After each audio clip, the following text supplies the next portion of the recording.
That is either the cassette or your Bucky.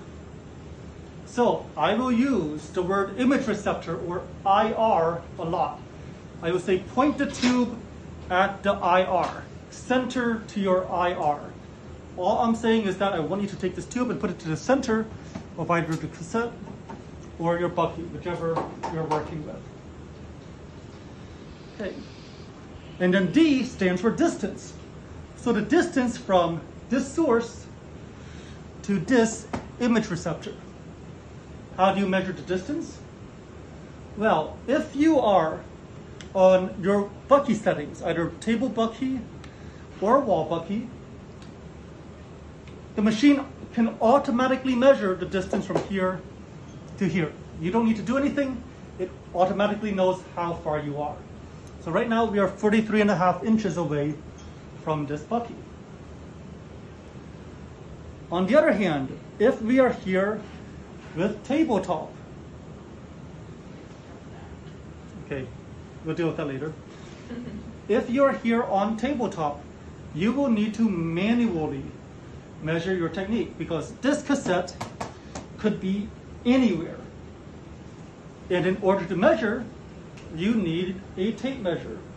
So I do need all of you to go out to Lowe's and buy yourself, okay, I'm kidding. It actually comes with a built-in tape measure. Right? I thought you were being serious. Bust out your tape measure. Yeah. So, you don't need to go to Lowe's. Sorry, it's a joke. This does come with a built-in tape measure. It will measure your distance for you. So you can read it off here, or if you're on your tabletop setting, you hold this out for 2 seconds, it will automatically remember the distance and throw it up here for you. So let me demonstrate that now. Just so you know, I'm not that great with videos or pictures. Trying to do my best with this. My family hates all of my pictures and videos. So y'all have your own WhatsApp group? Yeah. We That's will. helpful. Because that's all. No, they have one. You just have to get added to it. They added me. Mm-hmm, Oh, they yeah, I added have me. that one. Yeah. I thought you meant like WhatsApp, like Oh, green so one. wait, the WhatsApp or did you guys start a group me? There's a group me for the class. There's a WhatsApp too. Yeah, Oh, I didn't get on the WhatsApp one. yeah. So You're not part of the group for the class. I'll send you the link again. yeah, because I'm actually in that old group me. They never kicked me out. So like WhatsApp and group me was going crazy like all day yesterday. I was like, what are they talking about? So I finally chimed in at the end, but yeah. I have to get added to your group me. Yes, please. So, if you take a look right now, SID is unknown, correct? Because we are on tabletop. So I am going to measure this down to my IR. So you see how it...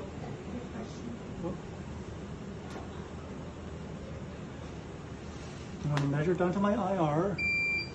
And do you see how it automatically populates now? So it remembered what distance I measured to. So this is how you can find out what your SID is. How far you are from the source to your image receptor.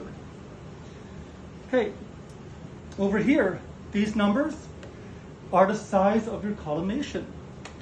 Here's a date. Right now, this collimation is 6 inches by 6 inches, right? If I make the collimation, right? So if I decrease my collimation, right? So my light is getting bigger, this number also gets bigger. If I increase my collimation and make the light smaller, the number gets smaller. So you can see the size of your collimation here.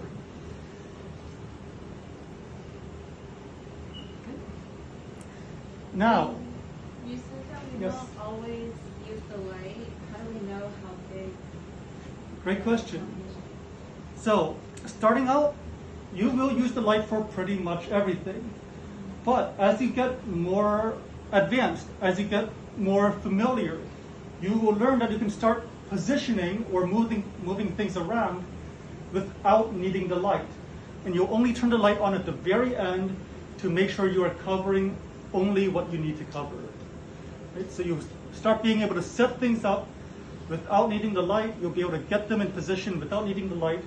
You only turn the light on at the very end, double check everything, and then you can do your x-rays. Okay.